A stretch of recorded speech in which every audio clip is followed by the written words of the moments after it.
Hi guys, it's Zonahouse and welcome back to some more Hollow Knight. This is post-recorded because this video is mostly just going to be going around doing a bunch of stuff that I haven't done yet, and it was streamed to one of my friends and there was no interesting commentary for most of it.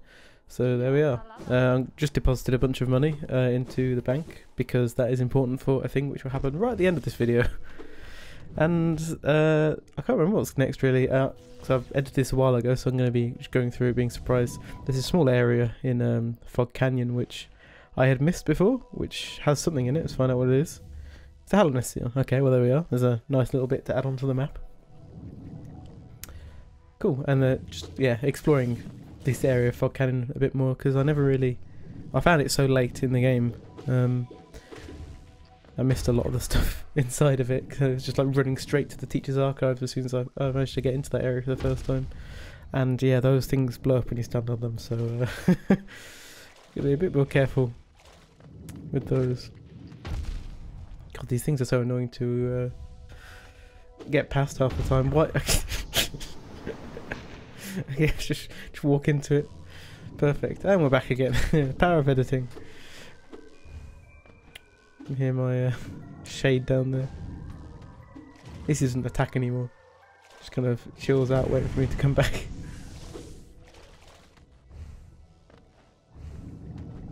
And it's just a small bit of platforming to avoid more of the explosive eggs. Don't want killing all these enemies that just that don't need to be killed. Not necessary. Oh god. That really looks interesting. I guess if you did a downward, like the down B, I forgot what it's called, like downward dive or something, you could probably get through that without dying, because I think you're invulnerable when you're doing that attack. I guess you meant to charge through this one. Probably still get hit by at least one of them. Oh god. You just see me trying to work out how to get underneath this thing, but you can just walk underneath. There we are. And a charm notch. There you go, that's nice. That's definitely worth it. And we're back in the Queen's Gardens. It's this thing that I went past a couple of times and just ignored each time because I never had enough health. And didn't want to deal with it. And I find this surprisingly hard considering the having done the what's it called? The like White Castle area. So there's quite a lot of misses. I think I might cut some of them out. We'll see how many I cut out, because there were definitely like a good 5 or 6 attempts on this. Just waiting for the moss fly thing to get into a useful position. Probably could have gone straight away then, and it would have been fine.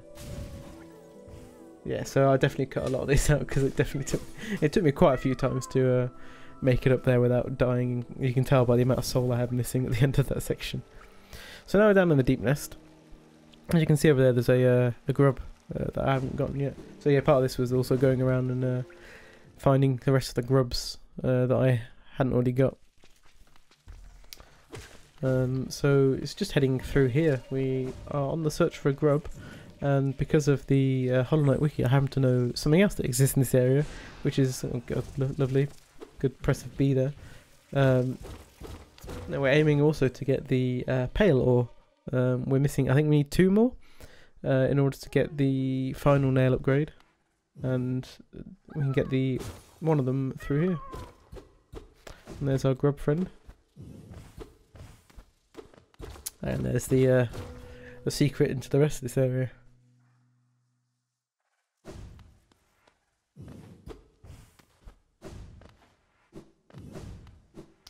Very small tunnel. Oh, okay. This bit reminds me a lot of Paper Mario, where I think it's the original, where like the icy area, there's a bunch of mirrors, and there's a oh, took a screenshot. Good. I can't remember. It's like Dupli. I don't know. Whatever. There was maybe they were like boos or something that take the form of you and your party members as you walk past, and you can see them in the mirror in the background, and you get past and you eventually find out that yeah, it wasn't a reflection, it was actually some enemy on the other side imitating you. It's a bit creepy. And it's gone. Spooky. As with everything in the Deep Nest. How do they manage to make this place even more scary? There you go, my there's a couple of sections of past commentary, and there's one of them I didn't realise it was coming up. But yeah, giving the same impression as to everything in the Deep Nest is terrifying and uncomfortable and scary. You're looking upwards there. So weird. So weird. I mean, they make good use of the like the darkness that you get from wandering around. Like certain tunnels are just darkened out as you go past them. It's really cool. Being led down there by myself.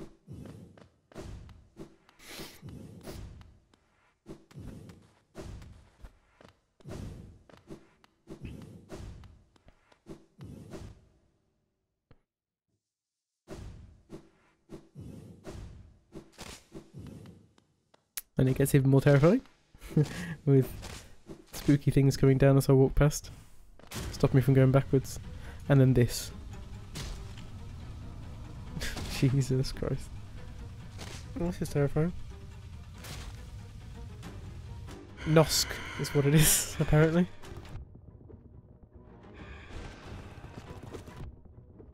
So yeah, a bit more post-commentary, whatever it is. That was live. I did know that what was down here roughly. I knew there was a boss and just doing random up Bs for some reason as opposed to healing with all the soul I had.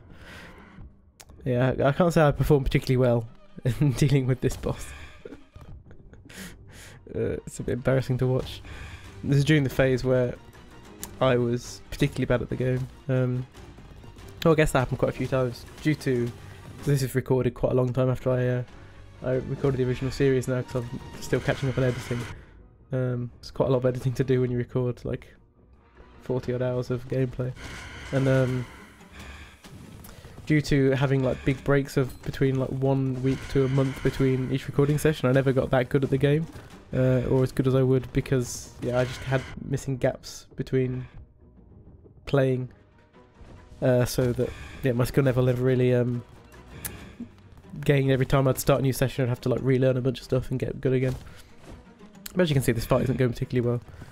But through the course of doing all this post-game stuff and all the trying to get like to max completion, I got a fair bit better, especially with a couple of boss fights that I had to do, which were extremely hard. And there's the first fight of Nosk, and here we're back for some more. So it took me quite a few goes, and eventually I worked out a cheese strat, which is what we see here. So I got sick of doing it. So essentially you just hug this corner, and then ideally you move out if there's stuff lands on it, but it doesn't always do it. When he charges over the top of you from the right to left, he'll just fall over you, and you can hit him a couple of times or do an up B. And when he's charging back again, you can just dash into the wall using the like shadow dash, whatever it's called. This is the only attack that can really hit you if you're unlucky. And that if he lands on top of you, apparently. So yeah, maybe not the most exciting fight to see, but it bloody works. I just got annoyed with him because I was playing badly. It's like, how can I cheese this? He's got quite a lot of health as well. Takes quite a few hits to kill.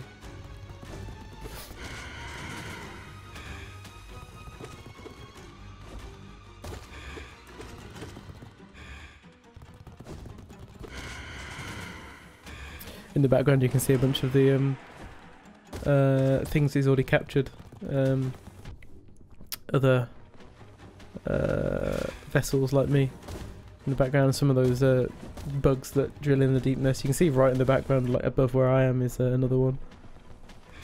There's an interesting fact as well on the far right of this arena. We can't quite see it at the moment. You'll see it when we finally beat the boss. One of the ropes that has the vessels on it doesn't have a head, it's just the cloak, and that is thought to be the one that he's currently wearing as his face. So we don't actually know what Nosk's face is because he's just using the face of another vessel. I can't remember if I have it in the edit, but there's a bunch of enemies like dead on the way in to this area, and you can dream now them for some reason. And they're all kind of saying how they didn't expect to see their like long lost relative here, and they're like, oh, how can you be alive still? And it's because they come over here and then Nosk is imitating them to try and lure them in. It's supremely creepy. They're very good at making very uncomfortable concepts and ideas in this game. It works very well. So we're getting pretty close to the end of the fight now. A couple more hits. Oh, there it is, just one more. And that is Nosk dead. Boom. And there's, look at this, exactly the same animation as when the player character dies. And just on the right here, the one just above, you can see the one that's just a cloak and missing its head. I was talking about before. And here we have some Paylor. So that's all worth it. I think we just need one more Paylor now. And now we're back in the Abyss. I equipped all of the things that gives me blue hearts. It's like 3 different charms. There's like Journey's Blessing and then a couple of other ones. So you need to get, I think it's 15. 1, 2, 3, 4, 5, 6, 7, 8, 9, 10, 11, 12, 13, 14, 15. I think.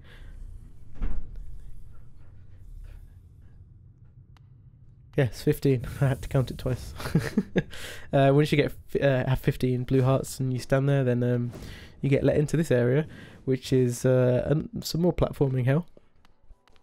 It's not actually that bad. It's just a lot of spikes and it makes you worried because you have only got blue hearts.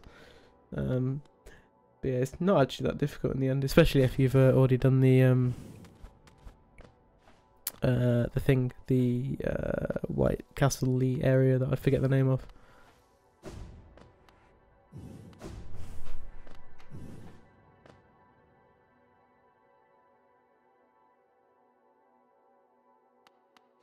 So all in all, it's pretty straightforward platforming. You have to get down that little hole. It's probably the worst bit, just seeing that hole and getting down it.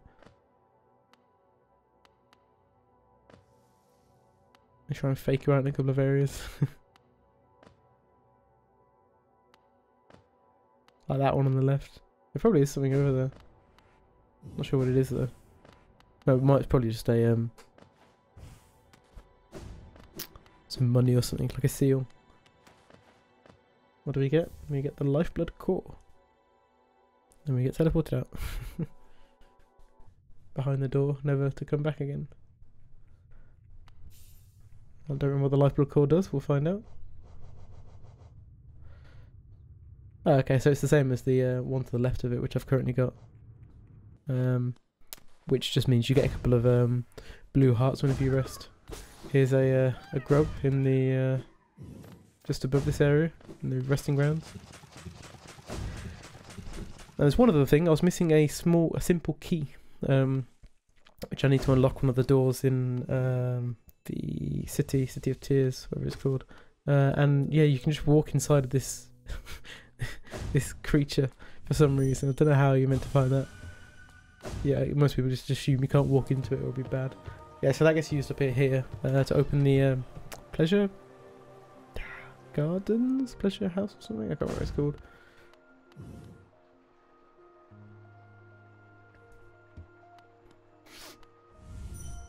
It's just, yeah, I can't remember what this building's called. Anyway, it's that kind of thing. There's a hot spring above it. And a lot of side rooms. There's some money there. Spend a bit of while collecting the money for no reason in this area. And then dropping down. It's interesting they give you like a side path, I guess, so you can get down if the lift is all the way down. But it's pretty high because the lift takes a really long time to get back. Here, jeez. I really love the music that happens in the city. It's really good. It's like melancholy, but also slightly bright and happy. Maybe not happy, it's quite bright and I don't know, it's just nice. Pleasure House, there you go, that was close enough. And then we get to hear some lovely singing.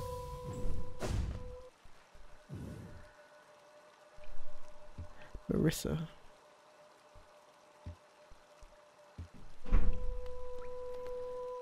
It's very similar to the singing that happens in certain areas. There's a woman singing in here. In certain areas of the city. Part of the soundtrack. It's the same. I think it's the same. Like actual singer that does it. It's pretty interesting.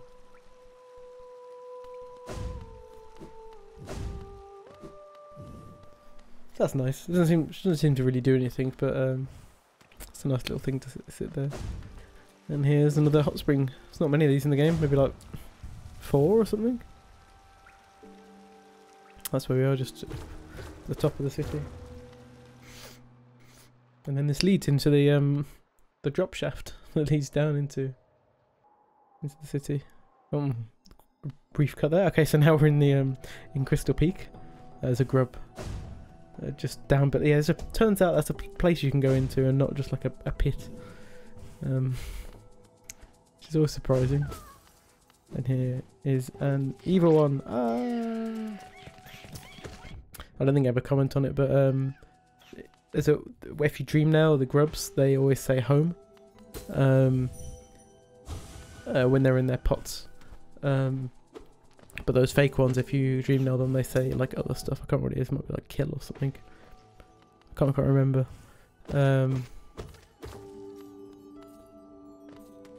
So that's how you can tell without doing damage. So this one will say home. There it is. Yeah, I've got all the grubs. And that, yeah, as I said in the live commentary, that was the last grub. So at some point I'll go back to the grub father and get my reward. And here's this area I never went into. That looks like a return path. God knows what's in here. Oh, okay, laser's good. Just waiting for the timing.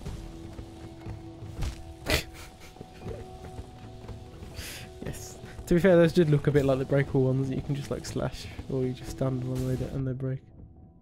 Okay, yeah, I mean that works. Through that one pretty easily.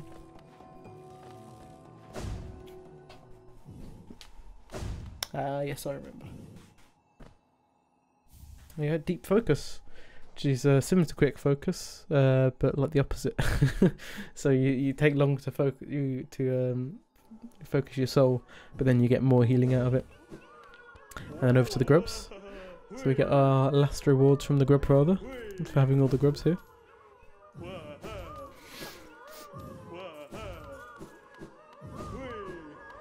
Probably going to go on for a little while. It's a King's Idol. I can't remember what you get a charm as the final reward, or with one of the rewards near the end.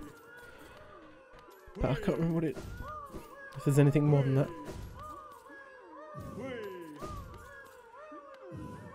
Yeah, that's the last one. And the Grubber Flies Elegy, which God knows what it does. What does it do? Is this the one that gives you Okay, yeah, so it gives you the soul beams when you're at full health. Which is pretty cool. Now, something I never actually do is if you come back here after resting at a bench, the grub father has eaten all of the grubs, which does seem a bit unfortunate. But we're not sure whether that's part of their life cycle or not. But yeah, so we're up at the Colosseum now, and so there's a small hot spring in there, so there's an extra one. Just showed that off. And now we're doing the first Colosseum battle, and they go on for quite a long time. You have to pay a bit of money to open it for the first time, and then it's just like an enemy gauntlet essentially. I can't remember exactly what charms I got on. It's just general fighting charms, and probably the one that gives you more soul when you hit things. It's pretty entertaining. It goes on quite a long time though, which is why I sped it up.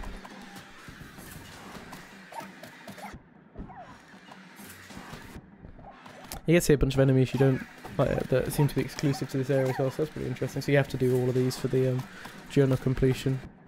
I still haven't done the final one, mostly because there's no real reason to. The final one just gives you money. We've got spikes out the ground, so you can't stand on the floor. I hate all these enemies as well.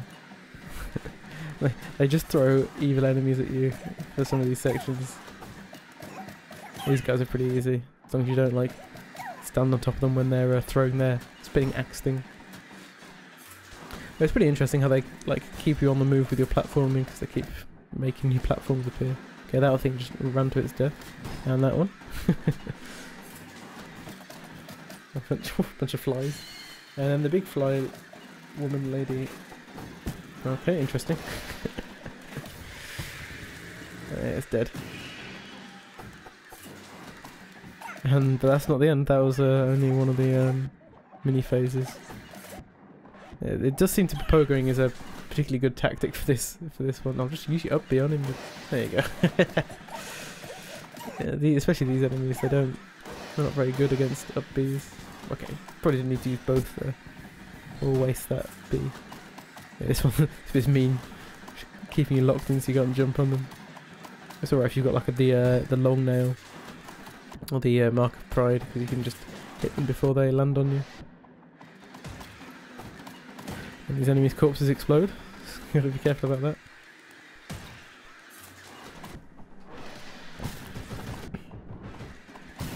It's important to note you can't actually have the max upgraded nail for this, so we're currently at like the basically as upgraded as you can be, more or less. Maybe you can get an extra health point before you get to this section, but yeah, almost upgraded as you can be because you get the final paylore from one of these.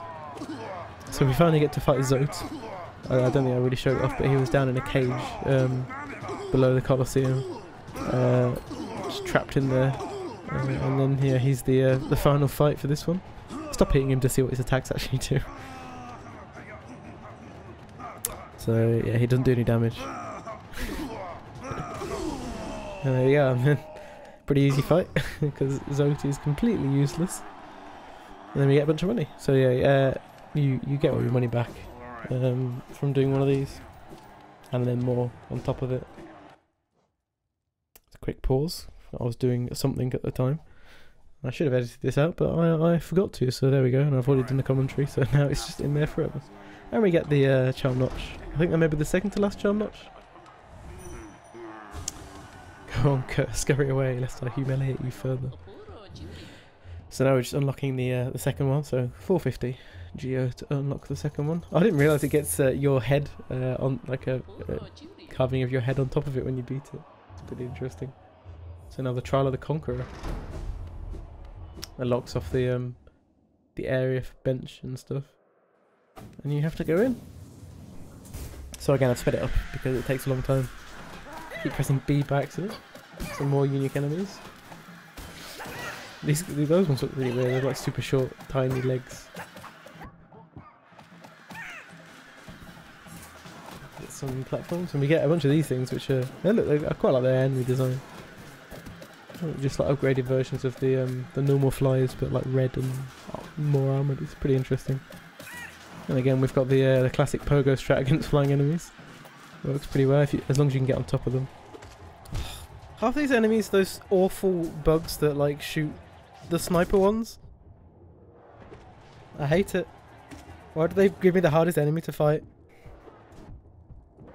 A fair comment. They are really awful. The ones that do the 3 shots. Really need to heal. There we go. These ones are fine though. It's just those ones that like to fly away from you and kill you. Snipe you with their 3 shots somehow. Some more pogoing. And that's that dead. And now we get... Oh no, now it's throwing explodey fly things at me. Now we get those. The platform's getting smaller. Okay, we're good. That's phase 1 down, looks like. No. Oh no, it's the jumpy things!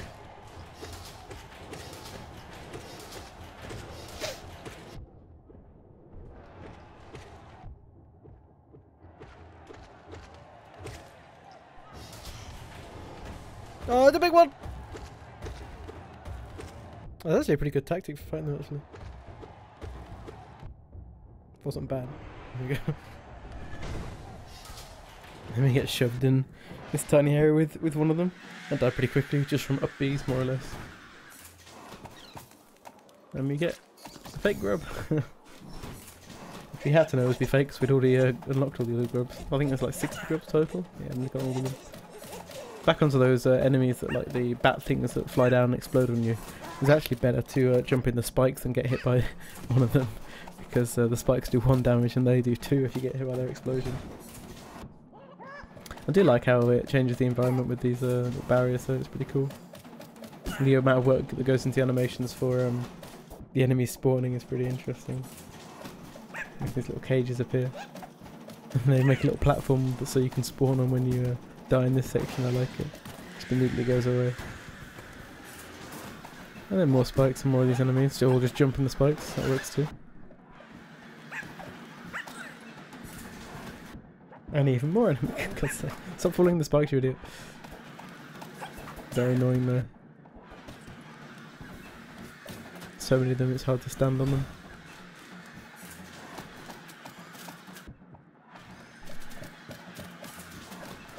I think this one might have been longer than the previous one.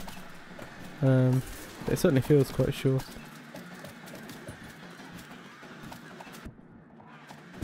When playing, I guess. I do like in the background there's like a old dead, I don't know what that is, that night thing. All the other bugs just watching. It's like where all of the bugs in the world apparently are for some reason. And get some big fat boys. And just take the strat of just damaging constantly. When we killed the first one, the other one got angry. It's supposed to be the hit it until you get enough to do an up B strat. And there we go. That's the second Colosseum done. Not too bad. Is that the end? Okay, that one was felt shorter than the previous one. It's definitely longer. There you go, I did it. I've got the last thing that lets you take it to the man in the place. Yeah, I was trying to not spoil it for someone who was in the Discord who hadn't played before. So now we've got the enough pair lore for the final nail upgrade. Time and to it costs spend lots and lots of geo. 4,000 geo. Patamas geo. Interrupting myself here. Georgia. This animation's super cool though. That and the ones for the nail masters. The reforging is done. Your nail is much stronger. A pure nail.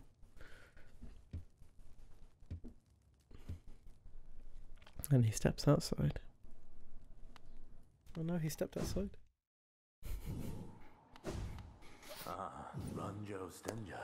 So this is one of the points where you have to play the game twice to do it. So he wants to be killed by our pure nail. We can't dream nail him, so I do it. So yeah, there's an achievement for doing that. And there's an achievement for not doing that. If he doesn't do that, he comes up into town. And I can't remember who he talks to or sits with, but he sits with someone. So yeah, so you have to play the game through twice and get the pure nail twice in order to get both of those achievements. So in Sly's house, it turns out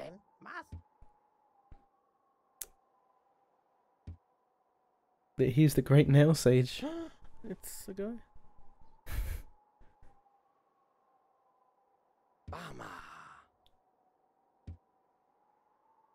Well, that was surprising. Yeah, so we're now one of the nail masters because we were trained by the other three.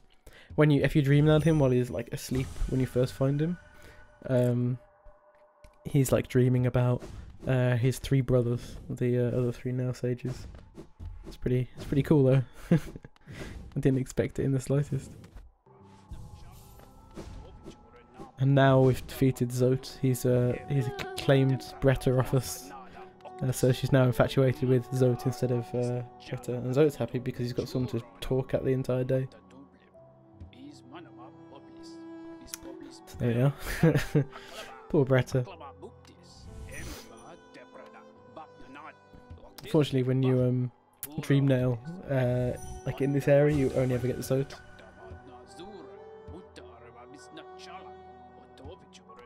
You can't dream nail Bretta. I tried that a few times then. Then give up. But now this has happened. There's an interesting. So yeah, if I don't actually know what happens in the Colosseum if you don't save Zote, because I think there's achievement for not saving Zote as well. So that's another reason to play through the game twice. We've got a new diary entry saying Zote is better than us. which is saddening. But yeah, so I don't know what happens if you don't do that. If you don't save him, I don't know who you'd see in the Colosseum. Probably just be some other random enemy. And now there's a statue of him in Bretta's basement, which is a dream fight. And look at that amazing transition. So now we're in the Lake of Un, which we've been here like once before. It's been quite a long time. Yeah, so we're still on the trying to get all the charms thing. So now we can go in the Lake of Un, which we weren't able to the first time we were here. Because of our Isthmus Tier, I think it's called. I'm surprised I remember so many of the names for things because it's been like a month since I last played the game. After doing all the editing, etc. So there's one charm that we can get from being down here, which is it's an interesting way of getting a charm. It's surprising and bizarre. A couple of like semi-pointless way backs. I guess you can come here like a bit earlier before you get the Mothwing jumpy things, double jump, and then this guy appears, and he gives us Shape of Un, which I think I can't remember what it does now. It's something like when you're walking, you can heal or something. I'll look it up.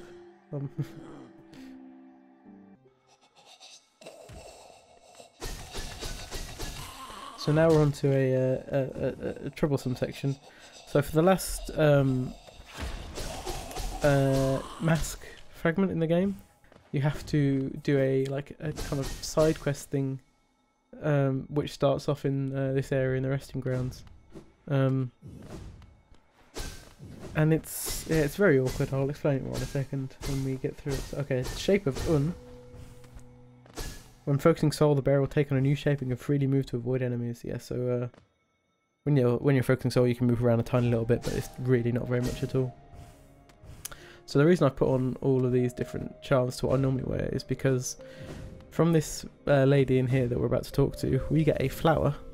It's a delicate flower, and which means that if we get hit by any enemy, take any damage at all, or we ride the stagways, the flower will break and we'll have to come in and get a new one.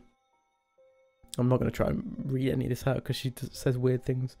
And so we have to take this flower from this far right side of the map to the almost the far left side of the map in the Queen's Gardens, through some very treacherous terrain, without taking a hit and without riding the stagway. So this takes me quite a few attempts over the course of about an hour and a half. And here's attempt number 1. So she's just saying, so we've got to get into the Queen's Overgrown Estate and the Queen's Gardens. And there's a lot of enemies, so we've got a bunch of things like the Dream Shield. It doesn't matter if we're overcharmed, because if we take damage anyway, we're gonna have to start again. I also have the thing which lets you, it has like a small shield on you. Got the thing from killing all the grubs to give you the sword beams, and I've accelerated all of this extremely, which means that my copy of this while I'm recording it while it's in the editing program is quite laggy, but hopefully it should be slightly better for you. So yeah, the general path is we're taking the cart into the Forgotten Crossroads, then we're just heading left from there through some of the fungal wastes into Fog Canyon, and then into the Queen's Gardens. Use the shield to kill that last bug, last flying thing. So yeah, it's quite a treacherous path with lots of opportunities to get killed or get damaged by everything. The sword beam's quite useful just so we can actually kill things at a decent distance, which is part of the reason I waited until after I'd gotten all the grubs to do this, but also because I was putting it off. And here's the first instance of the flower being destroyed because we took damage. And what you can do here is, because you rested at that bench, you can just save and quit and you get teleported back again, so that saves a bit of time. So I just save and quit and then start the game again. So now we're on attempt 1.5, and it's called this because I forgot to go and talk to the woman to get the new flower again. And unfortunately, I make quite a lot of progress through the area before I find this out because of taking damage. Which is quite saddening. So this is one of the best attempts I do for quite a while, unfortunately. So passing through the fungal wastes, getting up this thing without dying to the things that are above and below us, which is always awkward. And then we get into Fog Canyon, where we take damage there, and I realised that the flower doesn't update, and then I realised that I never got the new flower. So I was considering quitting to menu here, but I was thinking, well, I'm so close, or I'm relatively close to the thing, might as well have a wander through this section to work out like a route and how I'm going to get there for when I actually do have the flower. So that's what this section is. I'm just doing a bit of practicing. So when I actually have the flower, I'm a bit more prepared. Not that it really makes a difference, as we'll soon see. So you can see I've got the shield thing, so when you charge soul you have a little shield that will absorb some damage for you, but it's not really useful in this case because you're not going to be charging soul because you should be at full health. So yeah, it's really mean when you get right at the end, which is where the end is. There's a load of spikes that you have to jump around. It's a really way of getting yourself killed right at the end. So I've got a bunch of like Dash Master and stuff on now. Yeah, she gets very sad and complains at you for breaking the flower, which makes me very annoyed. Because it's like, oh, this bit here, it's like my faith in you has been like broken slightly or something. Challenge, there you go, my hopes are still with you. It's really mean. So there we are, we're carrying on, and so proper attempt 2 now. Get into Infected Crossroads, and then a little bit further. We're into Fungal Waste this time. Make our way up and across. We got pretty far. And then a bit more into Fog Canyon, and then get ourselves killed or damaged by that thing. And so it's another quit to menu. Indeed, why? So pick up the flower again for attempt number 3. So we'll have another go. Fortunately, did a cut this time, but this one doesn't last particularly long either because of that. And so now it's saying in the case of quit to menu. Why? Get the gift again. Attempt number 4. Fast forwarding through.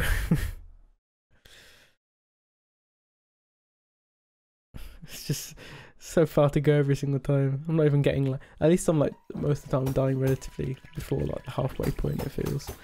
And then this one's very saddening because I haven't been really careful on this section. I just fall on the enemy. It's like, ugh, why? Like that. Fuck. Yeah, so I start getting a tad annoyed, tad exasperated with a bunch of these stupid deaths. And in we go. And then we walk into the enemy's explosion after it's already dead. So that's another quit to menu. I think that was attempt 5? Find out attempt number 6 coming up.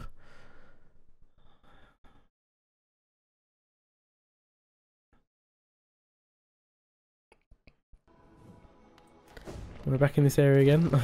I had quite a few deaths in this area to these pair of flying things. Oh, I just jump onto him. Fuck indeed. Attempt number 7. This one doesn't last very long. Yep, didn't last very long at all. It's almost not worth quitting the menu there, but there we are. Here's attempt number 8.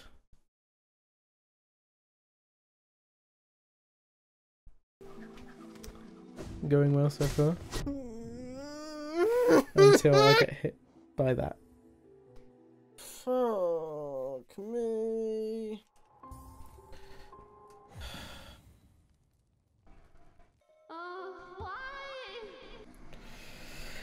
Oh, why?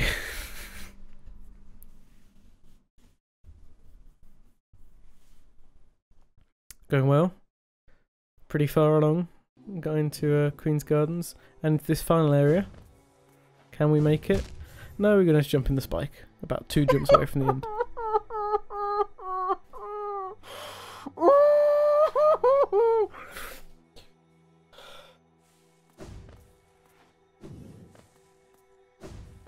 Fuck!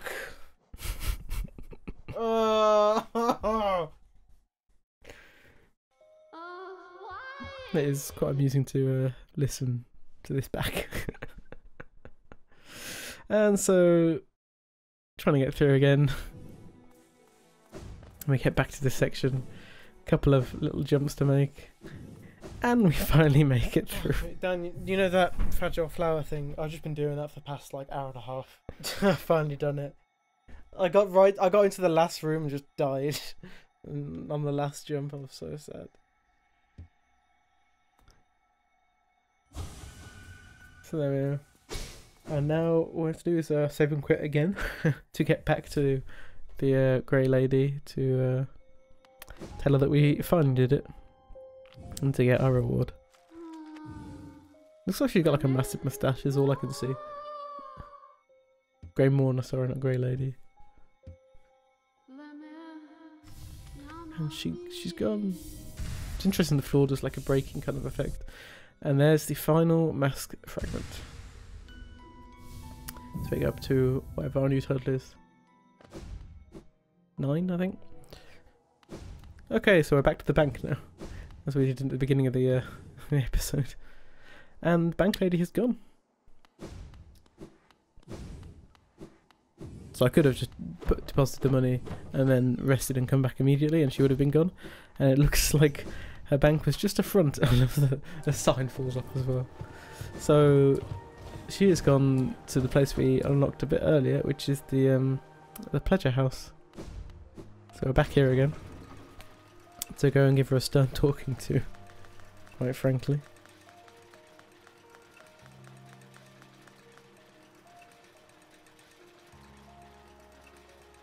On this extremely long lift ride.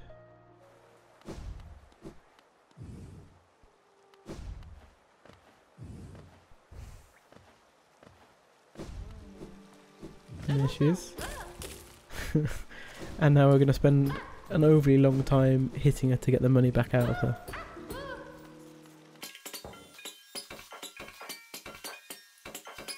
At some point during this section I remember to actually equip the item that makes all the money get picked up automatically for you, which I never ever use. Speeds things up a little bit so you don't have to go collect the money all the time.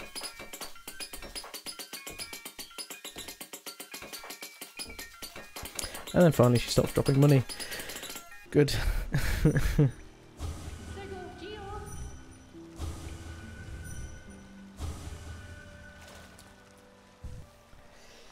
So just exit and enter again just so we can actually talk to her and dreamnail her. But then we've made quite a lot of progress. I think we're up to 100% completion now. The game goes up to 106% completion, so that's the next bit to work on. But thank you very much for watching, and I shall see you guys next time. Bye bye.